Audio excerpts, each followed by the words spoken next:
Well, a very warm welcome to Diary of a Professional Tennis Coach. And I am delighted to say that we have Rick Vleeshouwers in the house. He is coming from Rome, I believe. Rick, you can tell me if I'm telling the truth or lying there. We've been trying to get this together for a few months now, had a little chat at the Australian Open 2026. And finally, 5 months later, we get to sort of sit next to each other in a sort of strange sort of way. But a warm welcome to the podcast. How are you doing?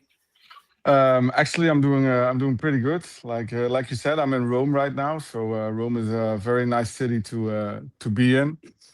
For me, also tournament-wise, one of the, let's say, most classic environments. So it breeds tennis and back on the red clay after a long, very long hard court swing. So no, I'm doing great actually. Yeah, thanks for asking. Good. We have to check on your back though, because we've just spoken. You may have to sort of walk around and stand around because you're not doing so well. And we often talk about the player's health, but the coach's health is sort of paramount as well. What have you done? Yeah, well, I was in Geneva practicing, and I was in an apartment, and I was just laying in bed. And every once in a while, this happens, but then you make a wrong move and you just freeze up. And it's been going better and better, but I feel like I have to keep moving in order Yeah. to not have the stiff back again. So if I stand up, sometimes this is the reason. Oh, that's no problem. Do you have access to the WTA physios as well? Do you have access to everything the players have access to? Not really, but I've used them before. So if Yeah. you are like with a major problem, I didn't go now because I feel like okay, I try to manage it on my own. But if there's like a big problem, then I just go and ask help, and most of the time they help. Yeah, It's so tough on the coaches. So I know you were planning on having a sabbatical after you split with Amanda Anisimova. yeah, But for coaches, I mean, it's constant, isn't it? I coach juniors, and sometimes when I'm traveling with tournaments, I mean, it's just exhausting because you're thinking things through. Everything is on you. If it works well, great for the player. If it doesn't work well, you take it as your fault. How do you cope with all the ups and downs? well, it's been a while now since I'm doing this, so you get used to a lot of things. For example, now with the back, it's just a short example, but I knew I wasn't drinking enough water during the day, So I know I have to keep doing that. I have to keep those habits. I have to keep moving. I have to do my stretching, my mobility, and but it's because you're so occupied, yeah, with what's around you, and you're fully invested in the player you have at that time, and it comes with a lot of responsibilities, a lot of challenges along the way. Yeah, and it takes a big chunk of your day, of your week, and but I've learned to, at the end of the day, you also have to try to settle down a little bit, So for me, that's reading something or play a video game. Even though I'm past the age of playing video games, but it helps me relax a little bit. So yeah, that's it. I almost think as a coach, you sort of need danger money and the stress and anxiety, when you're on the sidelines watching your player, because you're watching Yeah, every single point and you've got to yeah, keep this poker face. You yeah. can't be like, oh no, what's happening here? You've got to be, come on, you can do it, come on. And everything is just coursing through your body. Do you have sort of breathing techniques that you work on, anything like that? No, but I think in the beginning of my coaching career, I was really like speaking a lot on the side and constantly Yeah. coaching. Sometimes maybe even over coaching, really into it. But the last years have been more calmer and calmer. Yeah. But some people say, okay, you have to be more involved. The other people say it's great, you're calm and collected. It's always something, So I go day by day, and if the match asks me to be more alive, I'll be more alive. But in general, I think being in a calmer state of mind, um, and sort of like watch point by point, I think. And yeah, staying calm. I really feel that if the player feels the side is calm, they also can be more calmer themselves. For me, coaching is about what happens before the match is very important, right? And if something goes wrong or I see something really happening that I think I can change, then I will interfere. And for the Yeah. rest, is just support, keep supporting. That's the most important. Yeah, the job has already sort of been done before the player It works should onto the court. it should be done, right? Yeah. And in tennis, the thing you cannot control is the outcome. So I've learned also like the outcome is very tough to control. So I prefer to watch the intent, and if I can help with changing the intent, like if someone hits the net tape 10 times in a row or misses the ball by a few inches, that doesn't mean always something is wrong or off. Yeah. So if the intent is correct, it's a good mistake, and I'm happy with that. So I try to coach on the intent rather than on the outcome. Yeah, that sounds very healthy to me. We join you in Rome because you're now on a trial coaching period with Lois Boisson, who, of course, reached the semi-finals of Roland Garros this year. She has been horribly injured, has just at the time of recording played a second match of 2026. Yeah. I'd love to know how you got together, how this all came about. Well, my 2 years with Amanda were very intense. Um, the best part of my coaching career, but at the same time the most intense and also challenging.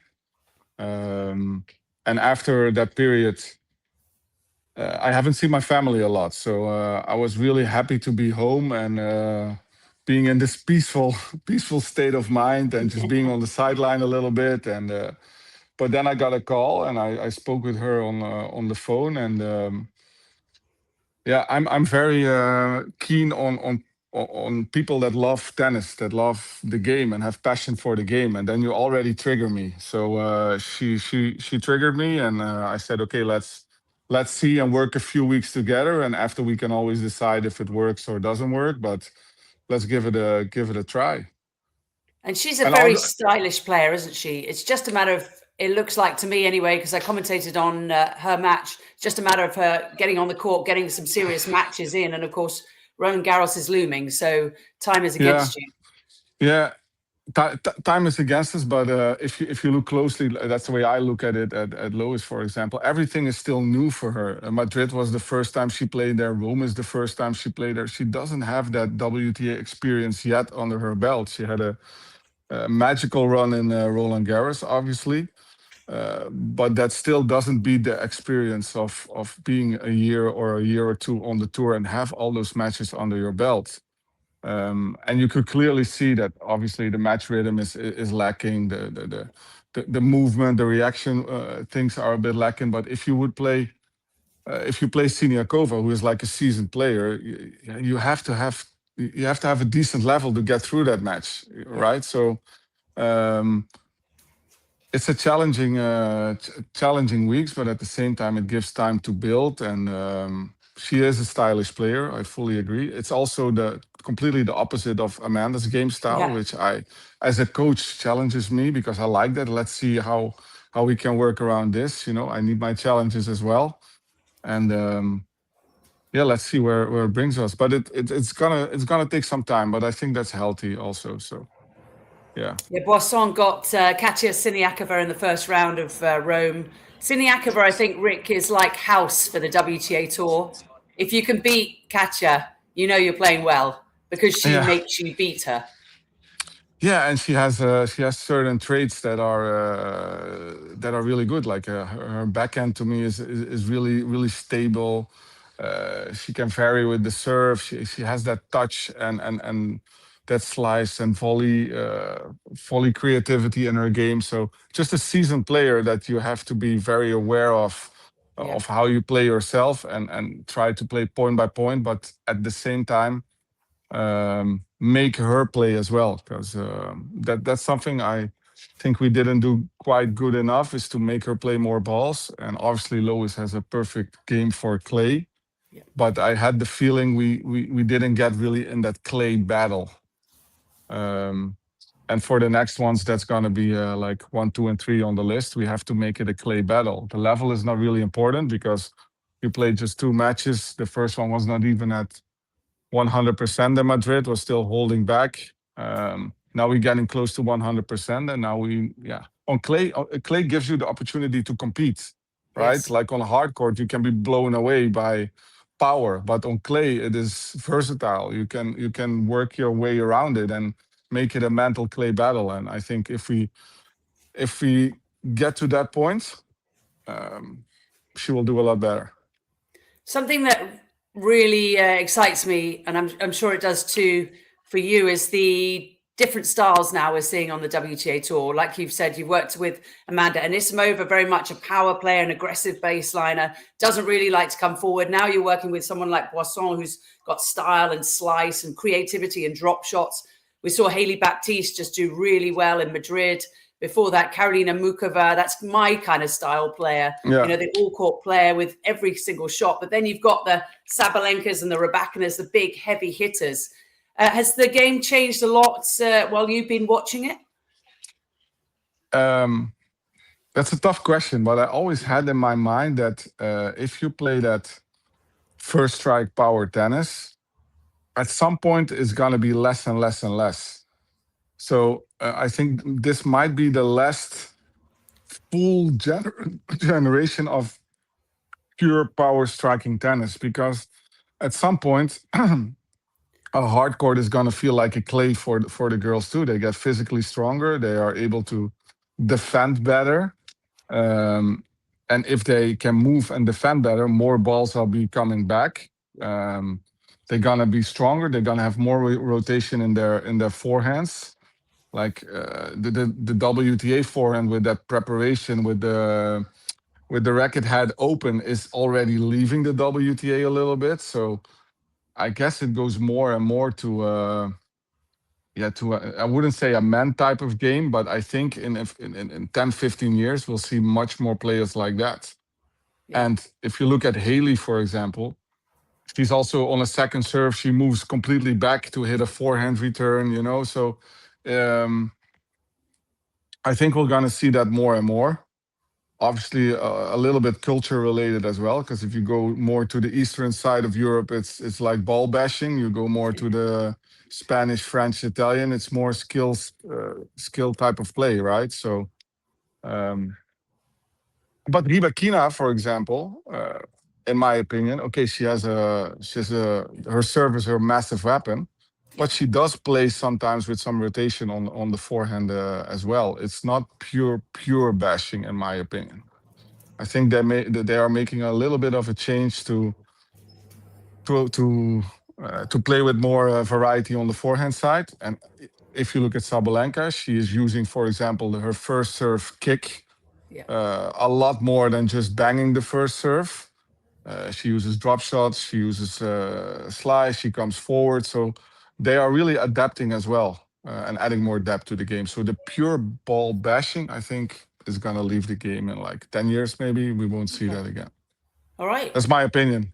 Yeah, it's a very good opinion. I hope you're right, actually, because I do like the creativity. So let's now talk about your relationship with Amanda Anisimova. Yeah. And what you did with Amanda's game, because clearly one of the best backhands, if not the best backhand in the current game right now. Where did you start with Amanda? How did you get together? And then just go through the progression of what you worked on and why she did so well last year. I first met her, this was 2000, I always forgot the year, but I think it's 2024. Or 2023. Probably 23, I think, because you've been working with her for 2 years. Yeah. Well, it doesn't matter. Anyway, it was after Roland Garros. She came to Belgium, where I, at that time, still had an academy. I'm still involved in the academy, but it's not like my academy anymore because I'm never there. And she came to do a trial with me. She changed her physical coach. Who I knew. So the physical coach was like, okay, let's set up in Belgium and prepare for the grass tournament in Holland. So I worked with her for 2 weeks there. And the beginning was rough because she was clearly not ready to compete and to play. So practices were short, not really intense. Then we went to Rosmalen, Sertogenbosch, the WTA tournament, where she played qualies. I lost in the first round. Wow. It's insane if you think about it. But there was a click between me and her, and she said, "Well, do you want to come to Wimbledon as well for qualifications?" And I did, and we kept working, and yeah, day by day, week by week, we worked on the things I thought was important, and there was shot tolerance in the beginning because she was missing a lot of easy balls. Working on her strengths, which obviously is her return, um, and that first strike tennis, but with Yeah. bigger margins. Um, and as you work with a player, you see that's something I always do. I try to see the identity of the player as well, so mentally and tactically, and I just kept installing that all the time, and win by win. And then we were in Washington in the 500 qualification. We were not sure when we went there if she would get a wild card for the qualification, but she did. She qualified, then reached the quarterfinals there. Then from there we went to Toronto, and she was in the finals of 1,000. Yeah, and then the ball kept rolling. But obviously, she already had that massive talent, right? So for me, it was a goal to make that talent like in a workable way that you can play week in, week out, and her ceiling was incredibly high, but the floor was too low. So we had to get the floor higher, so her base level was higher, because with her base level, she is already gonna beat like 75-80% of the players she plays. So, and I think we did a good job on that, and mentally.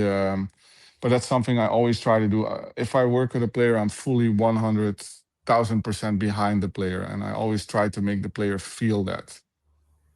So whatever happens, I keep supporting, and we keep fighting together. And I think that worked very well with her. I can honestly say that the click I had with her is one of the best clicks I've had with a player. So yeah. So it sounds like one of the big strengths of your relationship was your chemistry. Obviously, you know what you're doing. She's a fantastic player, but if you can Yeah. make your player feel $1 million and put them on the Yeah. court like they're motivated and confident, that's so important. Yeah, especially with her game style, right? Because if you Yeah. play first strike tennis, you're gonna make mistakes too. That's like part of the identity. And I think we got to a point that she could play completely free, and also off the court was in a good state of mind, which obviously helps a lot to not be in that tennis mood 24/7, especially after losses. Um, so yeah, the chemistry was definitely one of them, and I think we were able to modify a game a little bit so it's more sustainable. Yes. Court awareness, shot selection was very important for me, because sometimes out of position she would go for too much. Well, it was not necessary if she would go for a bigger target, but keep play back with the same pace instead of always adding pace. For me, there's always three options: either you take pace off, you play back with the same pace, or you add pace. Yeah. And that depends on your footwork position. If I move back, most of the time you take pace off. If you stand on the same spot, you play back with the same pace. Can I move forward? You add pace. It's very simple, but if you apply this on every ball, you always have the right intent, and I think we managed to do that in a good way. I love that. I actually haven't heard of anyone say that before, but that's really, really clear. I think for anyone listening, what a great way to go about maybe things. maybe I share secrets now that I shouldn't share, but it's fine. Well, that it's pretty standard, but it's just the way you put it, I think, just makes it so clear. And I think for tennis players, the message needs to be very clear, doesn't it? Because it can get complicated. We've got data, Well, we've got, everyone kind of inputting their opinion from my opinion, and you don't have to agree with this, but when I see Coco Goff playing, and I've commentated on her quite a lot recently, she's got so many voices coming in everywhere. And to me, that would be too much. Some people just need well, it I clear and I simple. I, I think you hit the right spot there. I think that's also why sometimes it gets more complicated when you have success. Is that there are more voices, right? And Yeah. you lose a bit of the environment you were in without the success that worked so good. And it's completely normal and legit and valid that this happens, but it overcomplicates a lot of times. And people don't understand, like, everything you say or everything you read does have some impact, right? So my dynamic. That's why I like this work with Lois now, because we come from a place where obviously there's a lot of pressure on Roland Garros, but Yeah. the team is very small. It's very easy. The message can be very clear and simple, and I really believe that if I can do that for a few months, let's say 3, 4, 5, 6 months, in my experience, it always has a positive outcome. So and then I'm curious where it will take her. So Well, she's um, very young, Lois, isn't she? So she's in the right very hands. young, Very very confident. young, very young, and I can honestly say, like, she loves tennis. She loves the game. Maybe sometimes even too much, because she's too much into it. So we have to work a little bit on the relaxing stuff as well. But yeah, it's so nice that you can talk about tennis, Yeah. like in a way that she watches games of. She loves Alcaraz, for example. So Who sometimes doesn't? you just, yeah, who doesn't? But she can recall certain points or certain, and then she tries to duplicate that, and it's just fun. It's easy going. Yeah. And that is another aspect of your life, isn't it? Because when I travel on the tour, it's extraordinary how many hours the players and coaches are around the venue. You're coaching, you're in the gym, you're doing the debrief, they're having a massage, you're hanging around. So you've got to have fun as well out there. You've got to enjoy yourself. Do you have good contemporaries on the tour? Apart from just your player, have you got other coaches that you can talk with? Yeah, I have a few coaches that I love to talk with. I was very good with Wim Fisset, for example. That's someone I really like. So I spend some time with him on the phone, or we go out to have a drink or have a dinner. But for the rest, like, yeah, I watch a lot of tennis too. So when I'm in like a tournament, or that's something I also did with Amanda, and it's maybe a strange habit that I have. But after a match is done, I always want to watch the match back as soon as possible to see, because then it's still vivid. And I feel if you do that 2, 3 days later, you're not in the same energy anymore, and you're just looking and seeing something, but you cannot recall certain situations or whatever. So I like to do that. And if we have a next opponent, I also try to watch as much as I can on the next opponent. So there is in a match, let's say in a match phase, there's not really a lot of time to do things outside of tennis. But leading up to a tournament, obviously 4 or 5 days, yeah, I try to relax a little bit myself. Yeah. Are you using data, or do you use your eye a little like Tony Nadal? Do you like the Um, finer intricacies? It's very tough. Like with Amanda, we used a lot of data from the USTA, but it's like just raw data, just percentages, like first serve percentages, how fast is the average speed, where do they serve. And I like that basic data, but nothing beats for me the eye and watching, and preferably on that tournament in those conditions on that surface, because Right. that makes a huge difference. If I get data from a match where it was super windy or super windy and cold, the data is going to be totally different than when it's 30 degrees outside and no wind. So it's very, you have to, I think data is a good tool, but you have to see through the data as well. Like if she serves in 40 matches 80% out wide on a break point, okay, then you can almost clearly say 8 out of 10 times the ball goes there. But then it's break point and they serve on the tee, and your player looks at you and like, yeah, thanks for the tip, right? So it's very delicate as well. So I prefer not to use it too much regarding the player, but in my match briefing, if I see something clear, I just use it like it's coming from me. I will never say like, hey, the data says that, because then you bring it almost like it's a fact, and Yeah. it's tennis. It's not about fact. Yeah, that's a really good point. So you started working with Amanda in 2024. 2025, she has this unbelievable year where she becomes a top five player, picked up Yeah. her first two 1,000 level titles in Qatar and China. Go through your emotions when she wins the first of those. How are you feeling?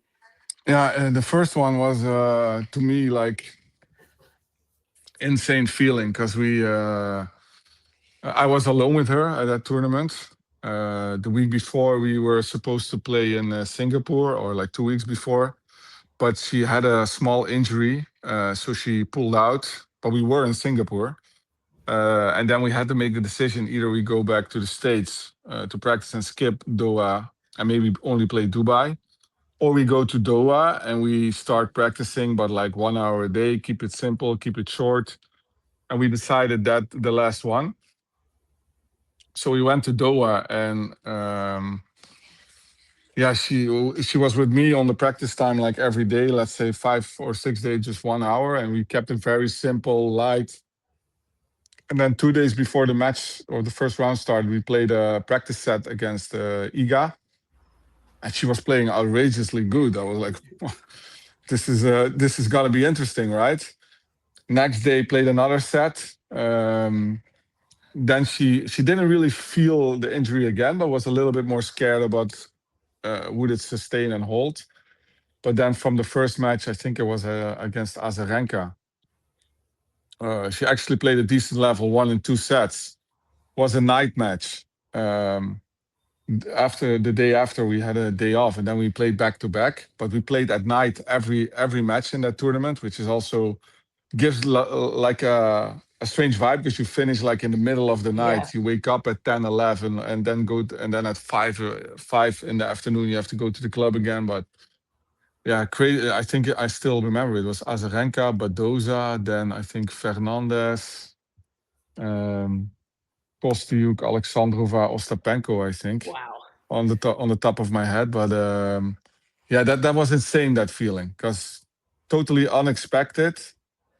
But everything came together at that tournament. Yeah. Yeah, you got it absolutely right. Azarenka, Badosa, Fernandez, Kostyuk, Alexandrova, and Ostapenko. She lost just one set. That was to Yeah, Marta in the Kostyuk. quarterfinals. Incredible. Yeah, yeah. And that match was. I have 2 matches on my three actually, that I think were like crazy, and the one against Kostyuk was a crazy one. Then you have the Sabalenka semifinal for me in Wimbledon, which was a roller coaster, and it sounds maybe weird what I'm gonna say now, but in Beijing, the match against Paulini, the 3-set match, for me was a amazing match. Like, Incredible. So Amanda wins Beijing as well. She beat Katie yeah, Bolter, Zhang Shui, Karolina Mukova, Jasmine Paolini in 3 sets, 6-4 in the third. Coco Gauff, who she destroyed 1 and 2, and then beat Linda Noskova in the final, another 3-setter. There were a lot of yeah, 3-setters in Beijing. How were your nerves going through that one? yeah, yeah. Throughout 25, she won a lot of 3-setters. I think on top of my head, I'm not sure, but I think 14 or 15. So, and that shows, like, that's something that people maybe not think of Amanda when they see her sometimes, but she is a very competitive fighter. She can really fight her way through matches, and if she's into it, obviously. But that's a big thing. And yeah, Beijing, same thing. Like, uh, yeah, crazy feelings to win another title. And but at that moment, maybe it feels like, oh, we won a title. But now I'm like out of her coaching setup, and I do reflect, and you think, geez, we won 2000s, we were in 2 Grand Slam finals, 500 final in Queens. uh, yeah, that's incredible. Coming from where we came from in Yeah. 1 year ago, that's from going from losing qualies Wimbledon to the next year playing the final, is completely insane, right? So Did you reflect on how good it was at the time, or is it only now that you can sort of look back and think, wow, we did really well there? I think I didn't enjoy it too much Yeah. when I was going through it, and it's not that I regret it, because I think it happens along the way, but I should have enjoyed it more, because Yeah. it's something that might not even come back. Obviously, I hope it comes back, but it's not a clear thing that those results happen every year, right? So um, I Well, should it's very have, seldom, in my opinion, anyway, the hardest sport yeah, in the world. yeah, of course, and yeah, I think I don't know how I should have done it, but like after those final losses, I was completely, yeah, I wouldn't say out of it, but you only see the lose of the loss of the final at that time, Yeah. right? So you feel you're so close and yet so far away. But now looking back, I think we did an amazing, incredible job. Yeah, it was Yeah, just the most phenomenal season. 48 match wins, 2 1000s, 2 Grand Slam finals. Now, of course, the Wimbledon final was pretty horrific, I think, for everyone. Amanda had played so brilliantly against Serena Sabalenka, which you talked about a yeah, little bit earlier.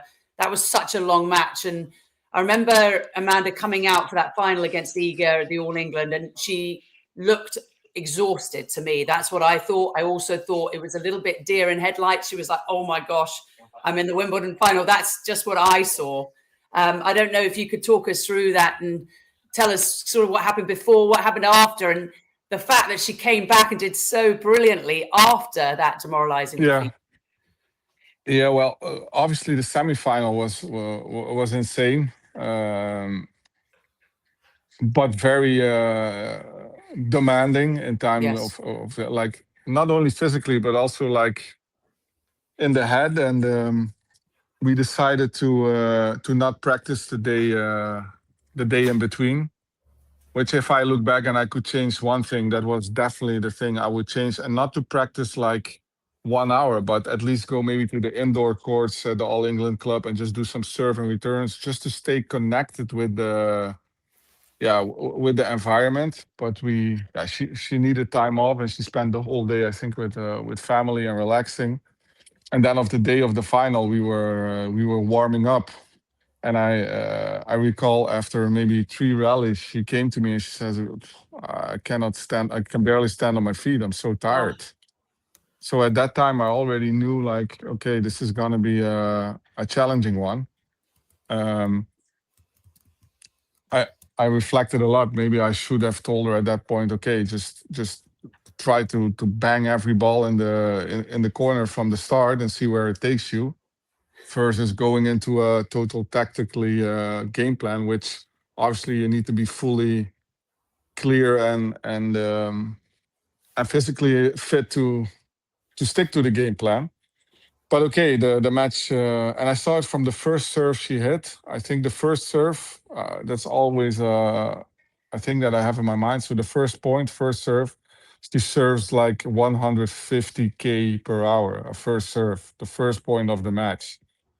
Yeah, and that sends out already an image like, please, I'm here for the kill, you know? So I didn't understand that one, but she couldn't get her pace in the serve. And okay, the match went by, and after the loss, it was, yeah, it's crazy, yeah, to lose with those numbers. But I saw her in the fitness, but for me, it was quite, everybody asked me this question, like, how was it? But I didn't see Amanda in that match. So that's the yeah. thing I told her as well. I said, sorry, it's gonna feel like sorry for the words, like shit, but It's fine. I didn't see you on the court. So please feel horrible about it in the next days, but it's gonna pass, because if you look in the mirror, you weren't yourself that day.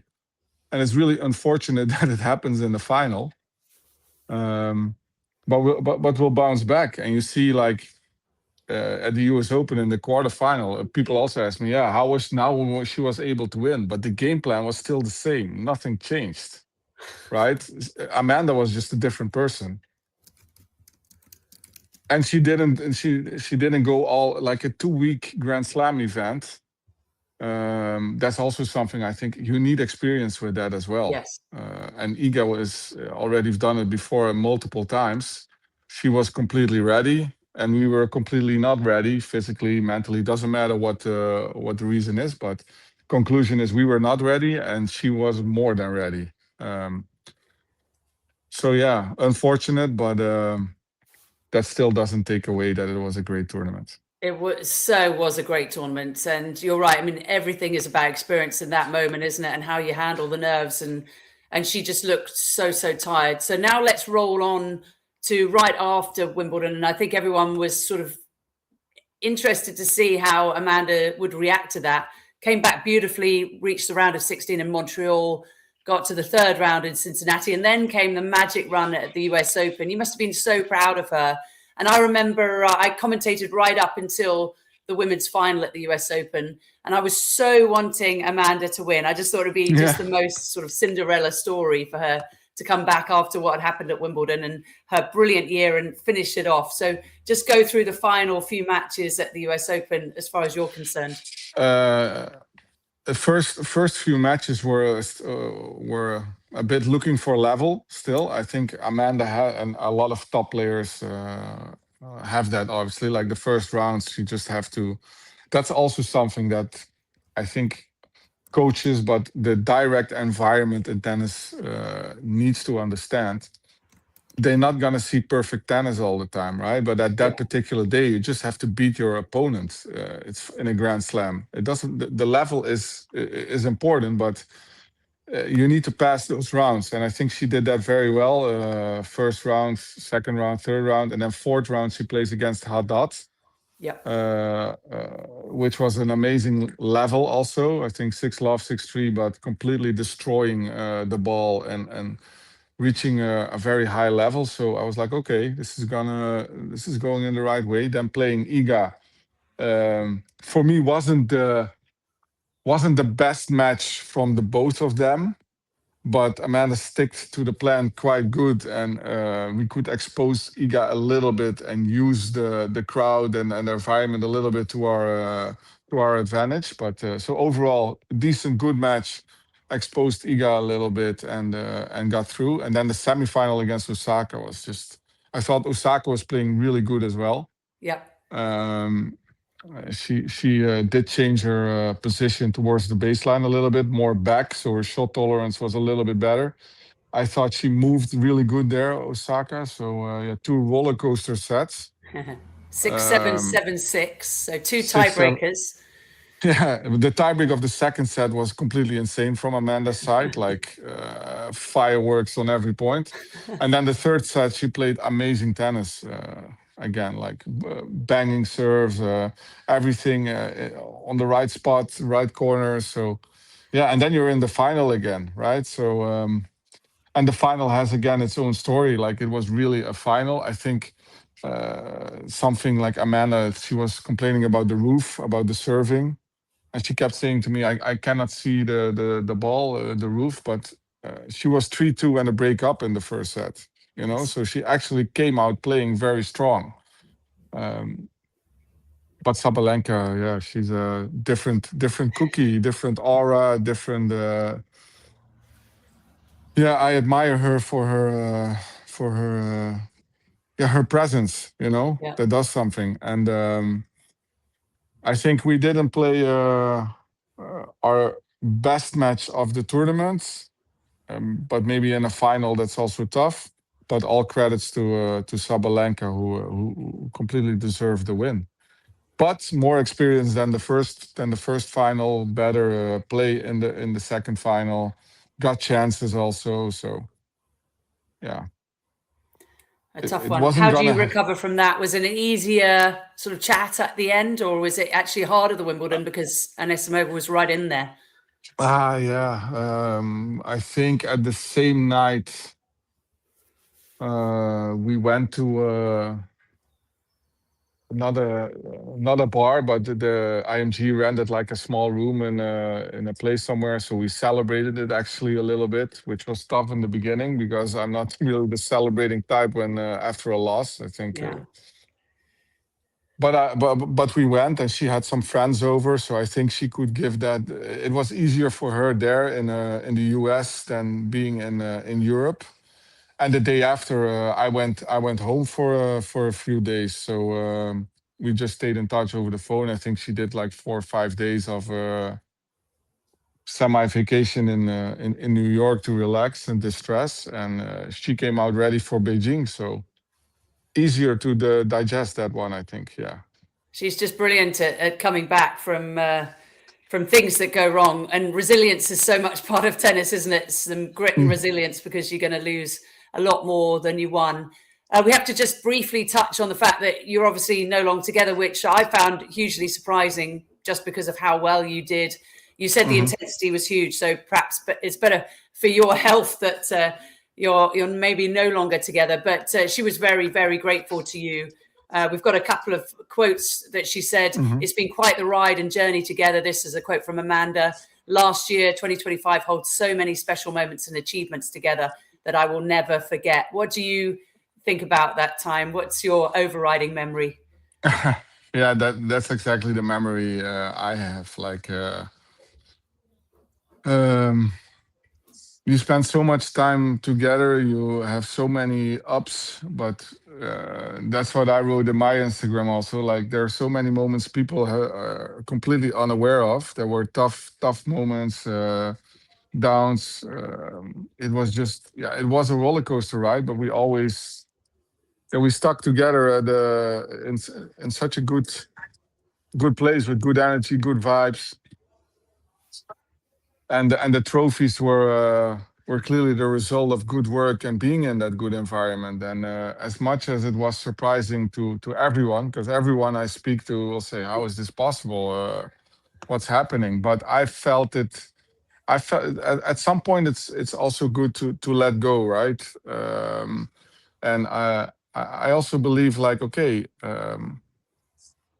It is and was unfortunate in my opinion, because I'm not sure if it was necessary Yeah. already, but for me there was too much going on the sides.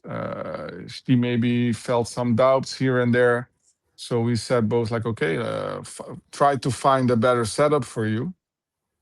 And I'm very proud of what we've achieved. And yeah, like sometimes you have like coach relationships that break, and I know every coach can relate to this. You look at the scores on SofaScore and you hope that player is gonna lose, and you can be like, haha, you see. But I Yeah. don't have that. I don't have that at all. So I wish her sincerely all the best. And I hope everybody around her stays like in a lane where it's the expectations are not going to be too high, and she can keep enjoying the game like she did in the last 2 years, because if that's the case, then she's gonna be close to winning slams and maybe even hopefully win one.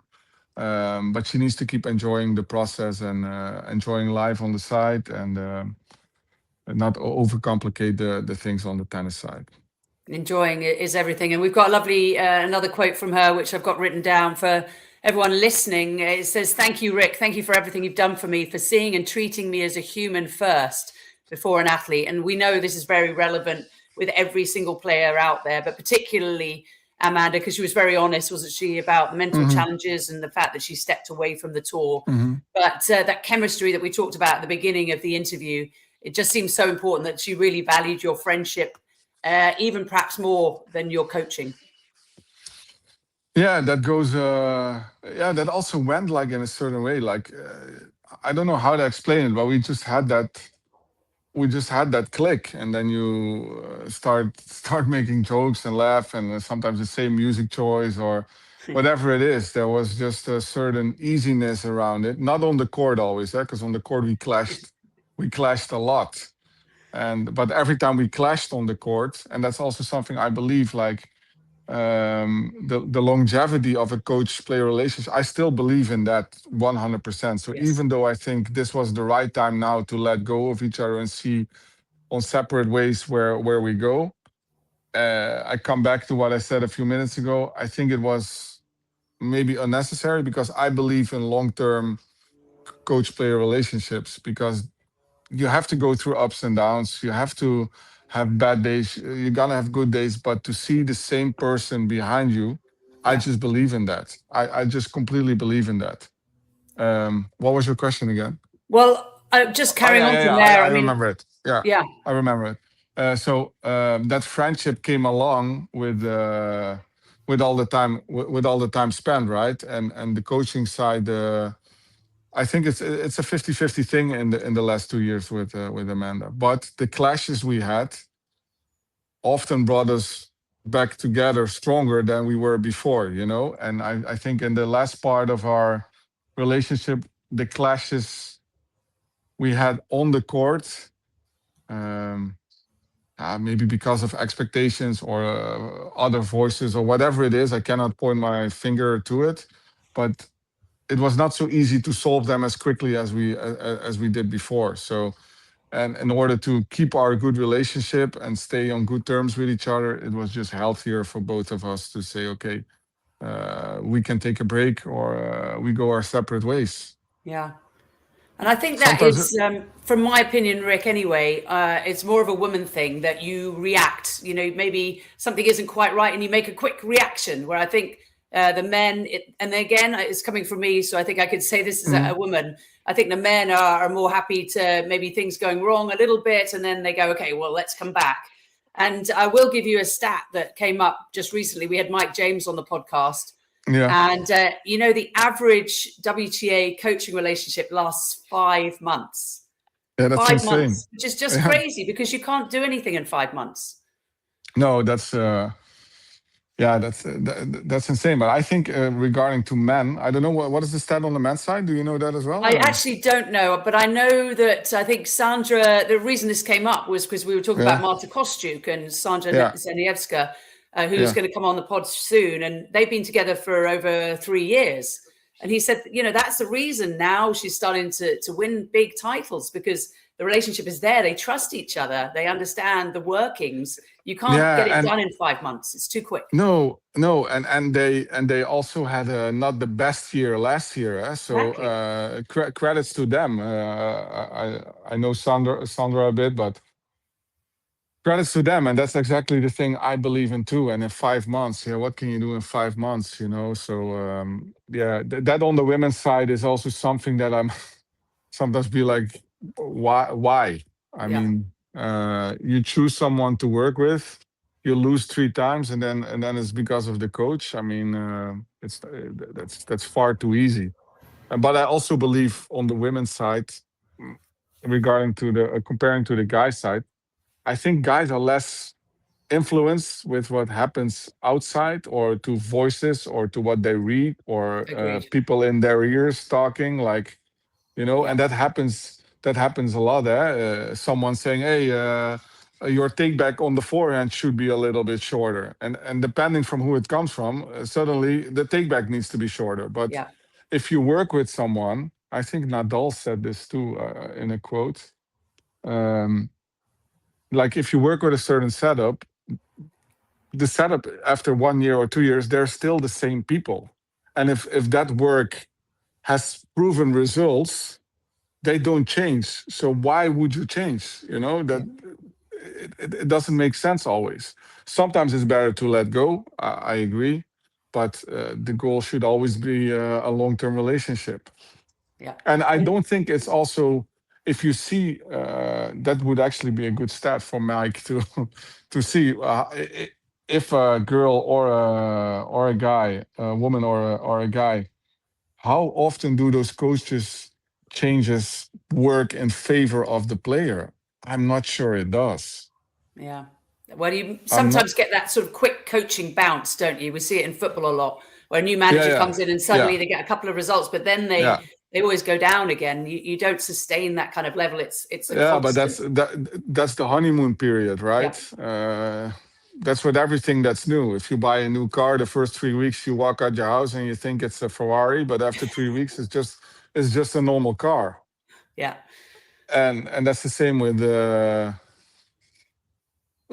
coaches. Like, the honeymoon period is too easy, because results, they can say, oh no, we still have to change so many things, Yeah. yeah, I know, but yeah, we need time to change. But after 3 months, you have to deliver, right? And then the dynamic changes. Yeah, that's completely true. And you look at all the good players, they've had coaching relationships that have lasted a long time. It's Yeah, significant, isn't it? You look at Sinner and Alcaraz and Sabalenka. Sabalenka's now been with her team for a long time. They've sort of added, but they certainly haven't yeah. taken away. No, but that I think is different. You can reinforce your team. That's different than changing your team, right? Yeah, That's that's a also good point. that's also delicate sometimes because I feel in tennis egos are pretty large as well. I was a victim of that myself a long time ago. I think I did a good job leaving ego out of the door now. So, um, but yeah, I believe in that, and the best players they have those long-term relationships. So it's clearly that works. Yeah. And last question, Rick, because I've had you for a long time, and this has just been an Yeah. incredible chat. I'm so grateful. I'd love to know how life has changed for you as a Grand Slam finalist coach. So you've done it twice now. You've done so much in sport. Yeah. How has your life changed?